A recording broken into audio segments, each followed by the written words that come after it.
یک محبوس تاجیک پیش از آن که به حجره جزادهی یا شیزا در زندان فرستاده شود با ارسال پیام صدایی به یک شناس خود از او مدد خواسته است. شیزا جایی است که محبوسان را تنها و در شرایط سخت‌تر نگاه می‌دارند.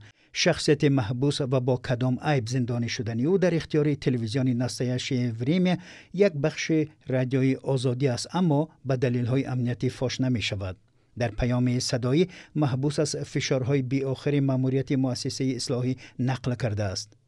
ناظران زندان حجره تنبیه را چون یک واسطه فشار آوردن به محبوسان استفاده برده هر کسی از رفتن به جنگ سرکشی می کند او را در شیزا جای می کردند. اینجا تاجیکان را زیر فشار سخت گرفتند. بعضی از محبوسان میگویند بگذار جامعه تاجیکان یا کسی در آزادی است این کار را حل کند. بگذار زنگ زده پرسند که چرا به سبب همه را در این اتاق جا میکنند. اینجا از ما میپرسند که چرا به جنگ نمی روید. من قرارداد را خواندم، به من معقول نشد و امضا نکردم. من حق دارم که شناس شوم با این قرارداد. من در نزد اینها نمیگویم که کسی از نامم عریضه مینویسد. حالا باز به سنجش میفرستند. بچه‌ها میگویند که باید کسی از سفارت آمده ما را حمایت کند و پرسد که آنها چی کار کرده ایستادند. من وقت ندارم. حاضر باید لباسهایم را جمع کنم و به کمیسیون روم. تو ببین شاید کسی از بیرون تواند به این مسئله رسیدگی کند. بگذار به زندان رقم 26 بیایم. به ترتیبی است اینجا. باید حل کنیم.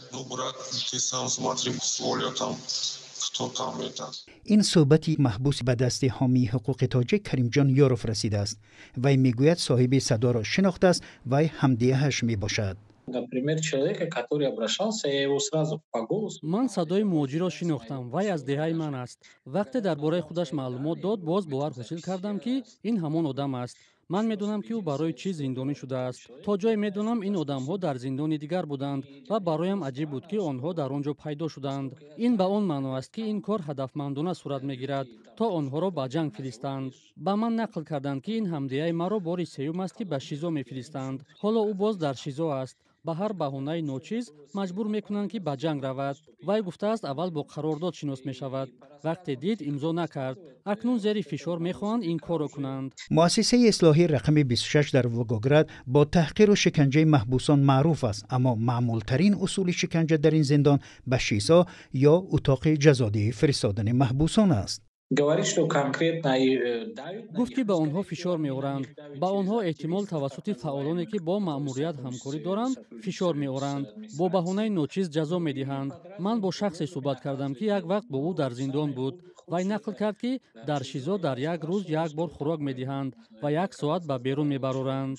پیشتر شرایط دیگر بود. حالا در آشیانه سیوم یا بامی بینو هستند. میگوید شرایط بد است. خوابروی نمی‌مانند. تا جای من میدونم ساعت 6 صبح رخت خواب را میبردارند و آدم باید تا 10 شب با پا راست باشد. برق آنجا 24 ساعت روشن است. به گفته حامی حقوق تاجیک حالا به او شکایت ها درباره از زندان به جنگ برده شدن محبوسان از سوی وزارت دفاع روسیه کمتر میرسد. اکنون این کار را مسئولان زندان ها انجام میدادند. نمیدونم شاید این تشبوس رهبران زندان ها باشد یا یگان شرطنامه دارند. شاید پول میگیرند یا ممکن با دستور گوبرناتور این کارو میکنند. چون ما میدونیم که هر منطقه گروه معینی آدمان را باید فرستاد.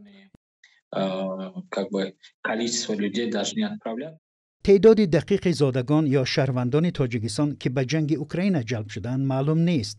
مقامات تاجیکستان سال 2023 تنها 100 مورد جلب محبوسان تاجیک را از زندانهای روسیه به جنگ تصدیق کرده، دیگر در این باره معلومات ندادند.